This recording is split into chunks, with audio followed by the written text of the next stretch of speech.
Welcome to the Big Success Podcast, cutting-edge conversations on business and personal success, as well as how to level up.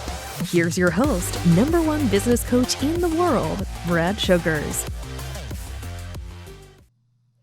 Mark Sanborn, as he says to his audiences, nobody can prevent you from choosing to be as extraordinary in whatever you do. The guy is all about being extraordinary, and today he delivers in spades. His philosophy on success, though, is a little different. His philosophy on goal setting is really unique, and I think you might relate to it really well. Hall of Fame keynote speaker, won all of the speaking awards, including the Cavett Award, which is the highest NSA, National Speakers Association award, because he's taught in more than 90 countries. He's taught everybody about this. His book, The Fred Factor, is coming up with its 20th anniversary of its release, which is phenomenal. More than a couple of million copies worldwide have sold. But today, he's going to take you on a journey around being extraordinary and being successful. I think you'll really enjoy. Take a lot of notes, though. Mark teaches a whole bunch. So, Mark, I have to ask, what is your definition of success? I find it interesting that everyone is so interested in being successful, but very few people have ever taken time to define what it means. Probably 50 years ago, I heard a definition that was kind of the de facto standard for years. It's the progressive realization of predetermined worthwhile goals. And that's fine. Although I'm one of the few people that think goals really aren't nearly as motivational as other things are. But for me, I can define success in one word. And I discovered this early in life, and that is freedom. Success is the freedom to pursue the things that make you happiest, that give you the greatest joy, and make the biggest difference. And as long as they're legal or ethical, there's no reason why you shouldn't have that freedom. The problem, of course, is I think today, Brad, a lot of younger employees, younger people, forget that it's not an overnight freedom. You know, we kind of start with no freedom, right? We're in a crib and we're dependent on two people to feed us and love us and burp us and care for us. And then the older we get, the problem is a lot of people never leave the crib. You know, they never pursue the autonomy. And so I've always wanted to make a lot of money, but not because of the lot of money, but because a lot of money gives me the freedom to do what I want to do. Yeah. So how did that evolve for you over time? Like when you were a young man, did you see it that way, or did it evolve? How did that progress? I guess part of it was, lucky birthing. I had parents that were very much into the idea of freedom and liberty. And so I kind of grew up in that environment, and they seemed to do what they did professionally and enjoy doing it. I never saw parents come home at the end of the day demoralized or burn out because of this oppressive job. And now they had 3 hours to drink beer and watch TV before they passed out. But I think the other part of it was I was lucky because of my involvement in different youth organizations. I started hearing motivational speakers when I was in my early teens. And ideas are powerful. Your career, my career, they've been driven by ideas. I find ideas invigorating. And whenever I ran across a good idea, I tried to remember it. I tried to take note of it, and then I tried to use it. And so from an early age, we had kind of a drip or a trickle system of success going into my metaphorical veins. I want to touch back on something you mentioned there, which was, not as big a believer in goals being such a motivator, because I think it's an interesting concept to explore. Tell me more about that. I think goals are terrific because they allow us to track progress or regress. They're a measurement, if you will. But it's the reason behind the goal that motivates you. I've shared with audiences that if I said to someone in the audience, your goal is to make $1 million in the next 12 months, they'd say, well, good luck with that. But if they had a son or daughter who needed a special operation that wasn't covered by insurance and cost $1 million, I'm guessing if they didn't make it, they'd raise it. And the reason is because they have a really compelling reason. So I think too often we tell people to set goals only to find out the goals weren't that important to them. To me, the power is in purpose. The motivation comes from mission. Yeah. Very, very powerful. So when in your life do you think you chose success? Was it as a young man? Was it as a boy? Was it later? Where did success become your choice? Well, I can answer that on two levels. First, I was an overweight kid with no athletic ability who got beat up a lot on the school bus. So I'm just being honest. I'm not bitter about it. It was what it was. And so I Yeah. learned that my way out of that kind of oppressive situation was to excel at things. For me, it wasn't sports, but it was academics and related subjects. But I started speaking in a contest at the age of 10 where I was abysmally bad. I didn't think it would be that hard. It was really hard. And Yeah. so it was that failure that drove me to finally crystallize not just wanting to be successful, but more importantly, successful at what? Learning to speak. Then later, and it's funny because I just was going through my library, I pulled this book out, and December 25th, 1978, I gave my parents a copy of Zig Ziglar's book, Confessions of a Happy Christian. And I don't even remember doing it, but in the front, I wrote that I knew they'd enjoy the book. I just heard Zig Ziglar speak, and I decided that someday I wanted to be a professional speaker. So even though obviously the idea had occurred to me before then, it's fun to see a precise moment in history where I actually told someone. Sometimes we have these aspirations. We don't tell anybody because we're afraid later they'll go, hey, whatever happened to that dream? But for me, at the age of 20, I said, wow, you can make a living at professional speaking. Now, of course, the challenge at 20 is I didn't have a whole lot of life experience or success. And I'm a big believer that, you need to do something before you tell others how to do it. So I got busy in sales and marketing and some other areas. So what is the Mark Sanborn formula for success? Like how do you see that success happens for someone? There's a classic Hemingway line, excuse me, from the book The Sun Also Rises, where one of the characters says to the other, how did you go broke? And the response is gradually and then suddenly.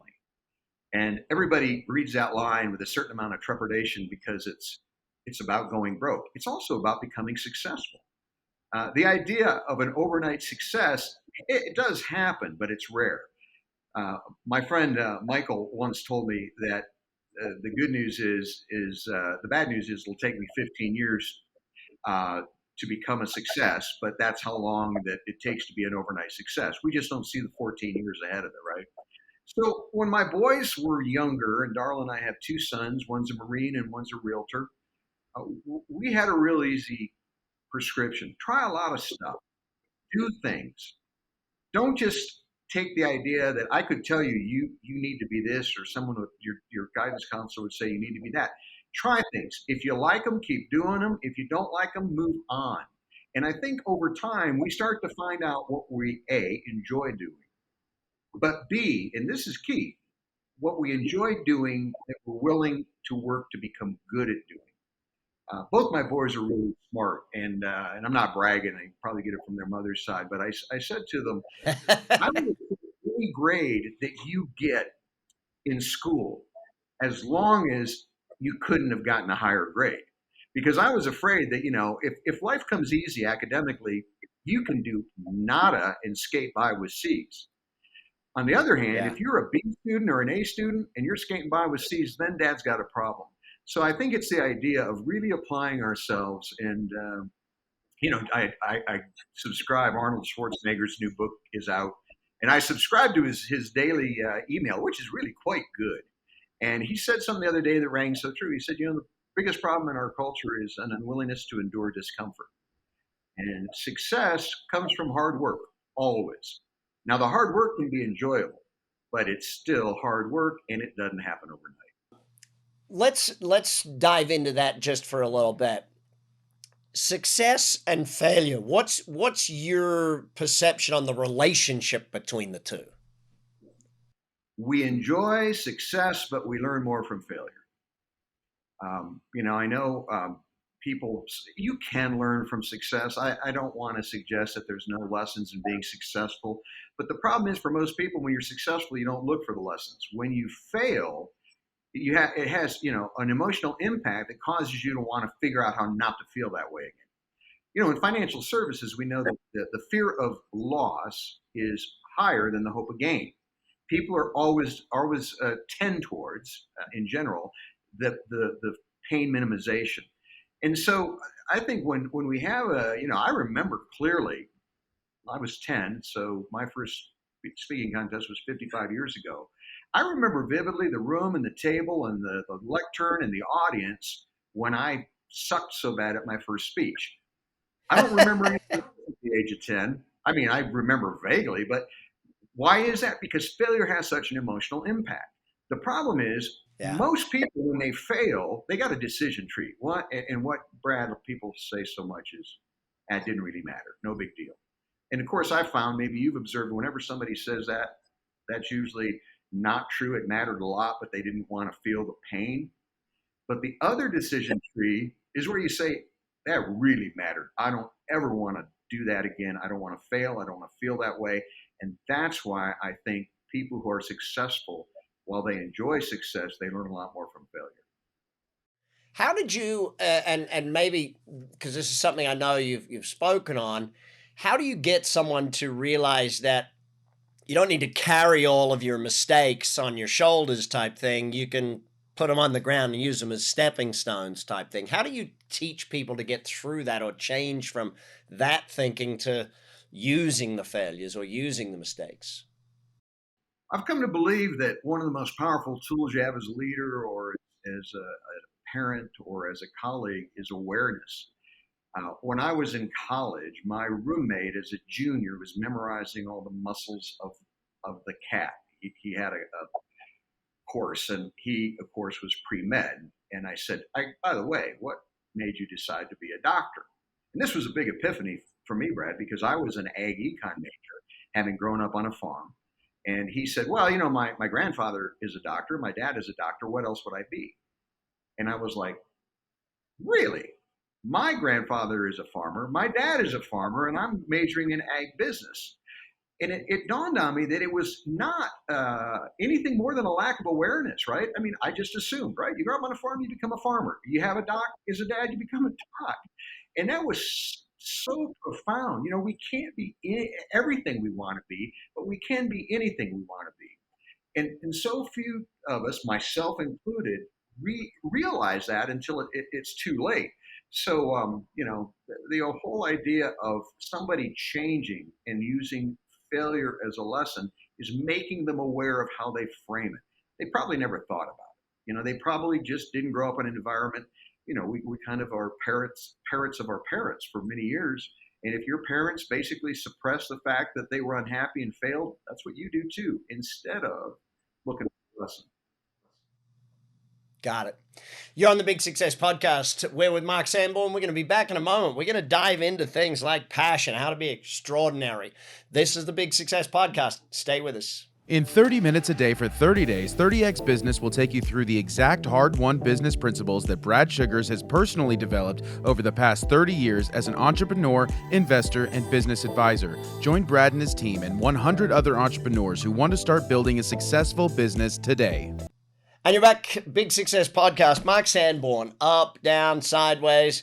Mark, I want to start with the idea of passion. How does someone either find their passion, live their passion? What's your theory around that? Because some of the things you've taught me over the years on that are really powerful. Well, first, I go back to what I said earlier. How do you know what you're passionate about? You try a lot of things. And by the way, even if you don't know what your singular or primary passion is, you can still bring passion to your work. That's energy. That's commitment. And, we have mutual friends, and Scott McCain and Larry Winget and Joe Calloway, and the four of us, we talk about that a lot. Passion is actually very overrated for this simple reason. Passion isn't the starting point. It's the add-on. Process without passion is sleepwalking. It's sterile. It's unexciting. But passion without process is nothing more than undirected emotion. So, I wrote a book that talked about the encore effect that says you need both process and passion. To me, passion is the fuel. There's different kinds of fuel. You put bad fuel in an engine, it will run well. You put good fuel in, it'll run better. And that's to me what passion is. But the question becomes, how do I create value in my passion? I mean, there's a lot of things I'm passionate about. I'm never going to make a nickel from it. My son and I love F1 racing. I am never going to profit from it. If anything, I'm going to make the people who own F1 richer by paying for merchandise and tickets and things. So that's a passion. but it's not what I would call a sustainable career passion. The real goal in life, and I learned this a long time ago, is to find the intersection in your life between money and meaning. Finding a way to make money doing what is meaningful. When I was young, I did a lot of crap that wasn't that meaningful, but I knew over time that would give me the freedom to reach a point where I could do what was meaningful and still profit from it, even though others were profiting from the value I created. Love it. So, something you touched on, I've seen it many years, and I'd like your perspective on it. This thought that you have to find your one thing, and I think it came from that crazy cowboy movie where Curly said there's just one thing. Where do you think that came from, and what's your perspective on it? We all gravitate towards easy solutions and simple answers, and sometimes easy solutions and simple answers work. But the thing about Curly in that movie, of course, is he never tells you what the one thing is. It Yeah. was it was a Zen koan, right? The one thing. Don't know what it is, but it's one thing. I think that there are a lot of things that make our lives purposeful. If you're a person of faith, it's a little easier because you have a higher standard, a God or someone that you worship. But at a practical level, I think saying that you've got one thing is a disservice. A friend of mine called me years ago, and he's our age, right? So even years ago, he wasn't a young guy, and he said, "I can't find my mission. I can't find my purpose." And I said, "Well, I can't help you there, but I'll tell you this. Until you find your purpose, do whatever you're doing purposefully. Because I'm a big believer that purpose resides in everything we do, whether it's interacting with a neighbor over the back fence, whether it's how you drive in traffic. If you hold yourself to a higher purpose, and that is being kind, being of service, being a peacemaker, not a divider, then you don't have to necessarily say, I was put on this earth to make sure that everybody's puppy got vaccinated. I'm being facetious, and that's great, by the way. If you find that out, God bless you. Most of us, we try to we try to do things purposely. I locked up my dogs, and my wife's keeping them quiet, so somebody's knocking on my door, even though we're in a no solicit neighborhood. Maybe it's somebody searching for purpose. I'll get with you later. Go away.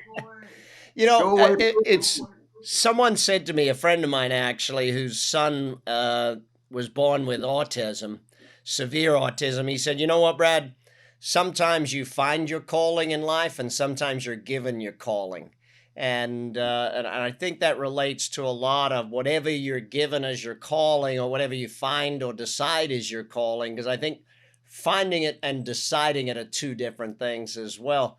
I want to touch on, though, my favorite chapter, which is just more my personality, I guess, in here, was where you talk about the scorekeeper system. Change the score, change the way you think. Can you explain that to everyone? Because my personality is drawn to that nature of learning. Well, first, the old adage is how you keep score determines how you play the game. And that's true. The problem is most people have never examined their scorekeeping system. It's been inherited, or perhaps it was something they decided on. And in the book, I state that this is a generalization. It's a short book. I didn't have time to do a deep dive, but I found that, there's basically 4 ways you can keep score, and the first is results. And we all know people. They're all about the results. They're hard workers. By the way, they may or may not be highly successful monetarily, but they do create results. And then you've got the people who are into, the riches, right? They make money only to make more of it. And by the way, I'm neither condoning nor condemning. It's just I know people that, when you say how much is enough, their answer, more. Then the third is recreation, right? And the recreation part is the guy with the boat and the jet ski and the ATV and the Jeep and skis and all the rest. And everything they do during the week is a means to the end of recreation. But the fourth one is relationships. Now, typically we say, people are, some people are relational, some aren't. Everything in life is ultimately a choice. You might be born an introvert, but you can still learn to be an extrovert. I'm actually a borderline introvert extrovert, which most people don't believe, but it's true. So here's what I found. If you're only about results, at the end of the day, life suddenly goes on dim, and if you're only about riches, you've got no one to share those riches with. And if you're into recreation, but you haven't focused on relationships, you're on your boat by yourself, which makes water skiing very hard. And, but what I found is that the people that focus on relationships tend to have all four. If you have good relationships at work, you're able to get results. If you have good relationships with your business partners, your customers, your vendors, it tends to be profitable. If you have good relationships, you don't have to buy a boat because three of your friends have a boat and they invite you to go with them on the weekend. Now, again, a very big oversimplification, but in it, there is this idea that where you focus is where you're going to be most successful. Just the warning is don't wake up later and say, I picked the wrong R. Yeah. I the reason I love that chapter mostly was that I'm like, I think I'm all four. And it was like, maybe I'm all four. I don't know if I can be all four, but it's kind of like that disc profile, like maybe I'm all four sort of thing. I want to switch tangents. Extraordinary. The word extraordinary is something that you are synonymous with. Tell me more about this whole how to be extraordinary. After spending 30 years talking about it, because my book that really kind of framed up extraordinary came out in 2004, The Fred Factor, How Passion in Your Work and Life Can Turn Ordinary into Extraordinary. 20th anniversary is coming out next year because the book continues to have legs and people like the message. I do worry, however, that people look at extraordinary as only big and not sometimes small. It sounds like, wow, that was an extraordinary U2 concert at the Sphere. Well, it was. But you know what? A lot of little things went into making for an extraordinary conference. The idea of the Sphere and the pixelization, however many years ago. So I always like to say extraordinary literally means a little extra from ordinary. It doesn't say how much. It doesn't say mega extraordinary. Brad, we talk about, and you hear speakers say this all the time, you've got to make a quantum leap in your life. In physics, they rarely, by the way, use quantum. They use quantum jumps. Quantum jump or a quantum leap is the smallest distance an atom can travel from one orbit to another. It's the smallest distance an atom can travel. But what makes it powerful is the occurrence. So if you make enough little moves, funny thing happens over time, cumulatively, you experience the big leap. If you can solve cancer and world hunger, God bless you, go for it. But more often than not, it's those little leaps that create extraordinary. In the book, The Fred Factor, I call it the ABCD principle, above and beyond the call of duty. Just a little bit more. Somebody says, how do I get to the HR office? You walk them, you don't tell them. It takes you 15 more seconds, your day's not shot. And when you go through life looking for ways, little things that can make a big difference, it's pretty easy to be extraordinary. Yeah. So when we think about that, if you just tie that into the word consistency, tell me more about how that's a big part of it. Here's a funny thing. There are some hotel chains that when I stay there, I know it's going to be great because they're consistent. There are other hotel chains, when I've stayed there, sometimes they're amazing and sometimes they're terrible. And from that, I formulated the idea that it is better to be consistently good than occasionally great, because consistency is your outward-facing brand. It's what you're known for over time, not a flash in the pan. We all know one-hit record, one-hit wonders, right? We know that, but here's the funny thing. We know the song, we rarely know the artist. And so you have to find a level where you can deliver consistently so that people will be able to think of you as, distinctive in your category, consistently good, consistently great, consistently bad but cheap, which is, by the way, typically how the hospitality industry shakes out. You stay at a cheap hotel, you stay at a Ritz, and they don't deliver your room service on time, you're angry. You stay at a cheap hotel. If you don't get murdered that night, you're happy. And the reality, it's about this consistency in the brand. So yeah, consistency is important. And by the way, the more you are good, the easier it is to be consistently good. The more you are great, the easier it is to be consistently great. You're on the Big Success Podcast. We're going to be back with Mark Sanborn in just a moment, and we're going to look at that whole thing of doing that scaling up, going from good to great, and get into more depth on it. Mark Sanborn is a Hall of Fame keynote speaker and best-selling author of 8 books, including the New York Times and international bestseller, The Fred Factor: How Passion in Your Work and Life Can Turn the Ordinary into the Extraordinary, which has sold over 2 million copies worldwide. To learn more about Mark Sanborn, please visit marksanborn.com. Mark, how is there a difference between someone who goes for good and someone who goes for great? What do you notice is the difference in those two groups? Oddly, it's not always ability. I know some people with limited skills that have gone for great and got it. I know people who are extraordinarily extraordinarily good at what they do who never get above good. And my theory on this is simple, and that is that aiming low is a regret minimization process.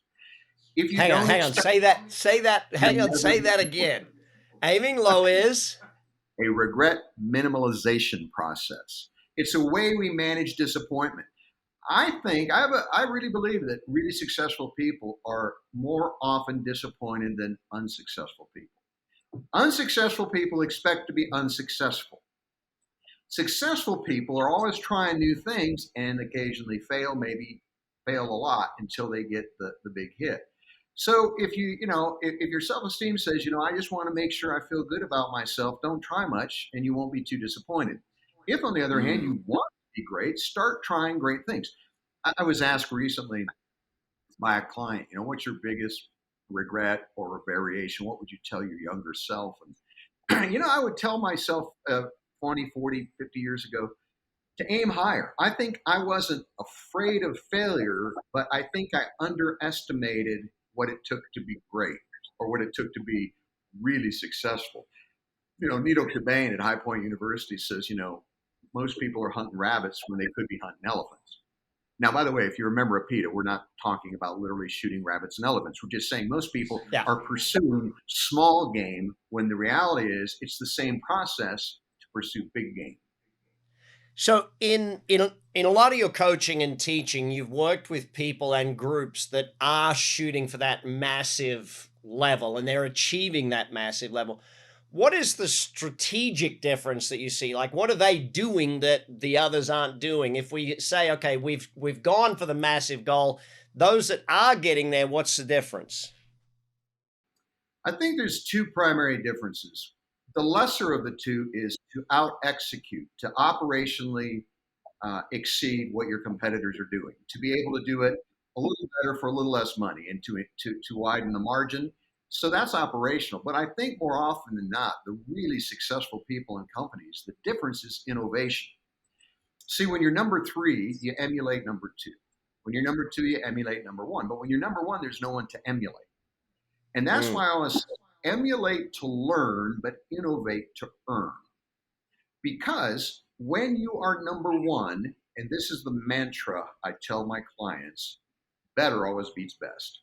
There's some upstart, there's some hungry kid or company that's looking at you and saying, wow, they're good at what they do, but we can do it different. And the way we do it different, the customer will like better. Better always beats best. So in a way, and my clients are like yours, Brad, it's a self-selecting audience. So the people that would benefit most from the sermon probably aren't going to church.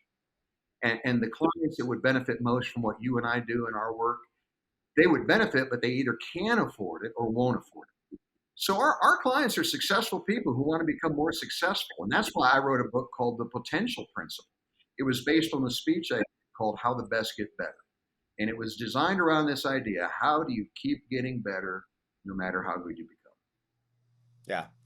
So firstly, let's dive into that. How do you keep getting better no matter how good you are? Let's dive into that for a minute, then I want to change over. Sure.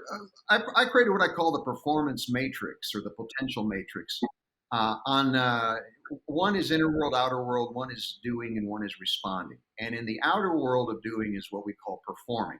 That's where we spend the majority of our lives. That's what gives us our reputation. In the outer world of responding, that means you're not necessarily doing something, but you're responding to something. I call that learning. And you say, well, wait a minute, Mark, doesn't learning take effort? Well, of course it does, but you can't learn what doesn't already exist, right? You learn from other people's experiences. You learn from books. You learn from seminars. Then you go in the inner world. The inner world of doing is called thinking, planning, strategizing. The inner world of responding is the hardest place for most people to even access, much less do, and that's called reflecting. And to make it easy, there's a lot of ways you can define reflecting, but reflecting is what happens when you slow down enough to let a good idea catch you. It's why sometimes you're sitting around drinking a beer and you go, that's it. Because when you free up your mind, instead of making it go after things, things come to you. And so the big message is to make sure you don't hang out only in one quadrant that is predominantly pleasing to you. Believe it or not, I've polled audiences.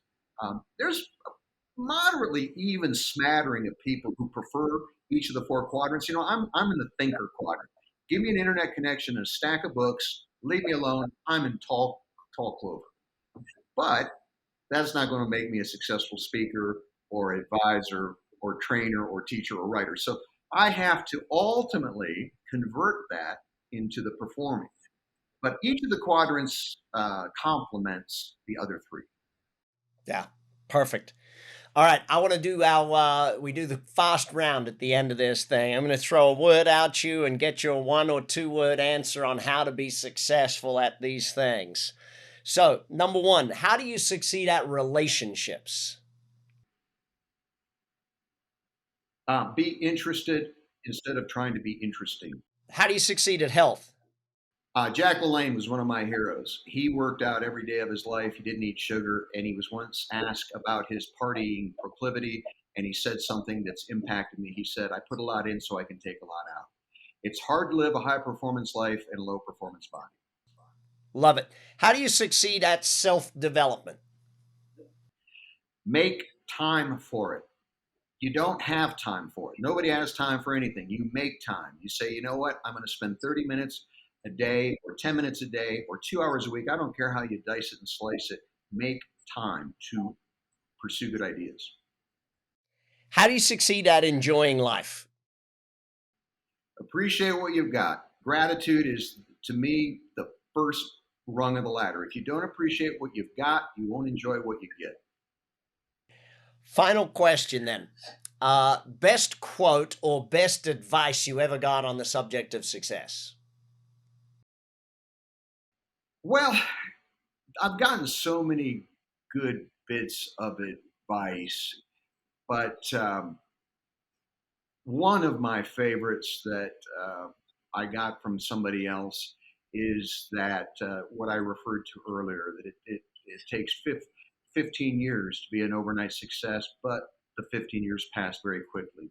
The one other quote that I have kind of assimilated into something I say, which is what I try to live by: fear nothing but to waste the present moment. You take care of the moments become your life. Brilliant. Thank you, Mark Sanborn. Big Success Podcast. We're going to be back next week with more success for you. And that's the Big Success Podcast for today. Hopefully you took a lot of notes, learned a whole bunch, and if you need to, go re-listen to it. We dropped a lot of information right there today. Big success is what it's all about. And by the way, if you haven't subscribed, hit that subscribe button so you're here with us every single week on the Big Success Podcast. I'm Brad Sugars. That's BS. Big success is what we're shooting for. Check the show notes for all the links. Make sure you follow through. Keep learning. Keep coming back. Oh, and by the way, share this with any of your friends who you know are up for success. I'll see you next week on the Big Success Podcast. You've been listening to the Big Success Podcast with the #1 business coach in the world, Brad Sugars. To learn more about how to achieve business and personal success, as well as how to level up or listen to past episodes, visit www.bradsugars.com.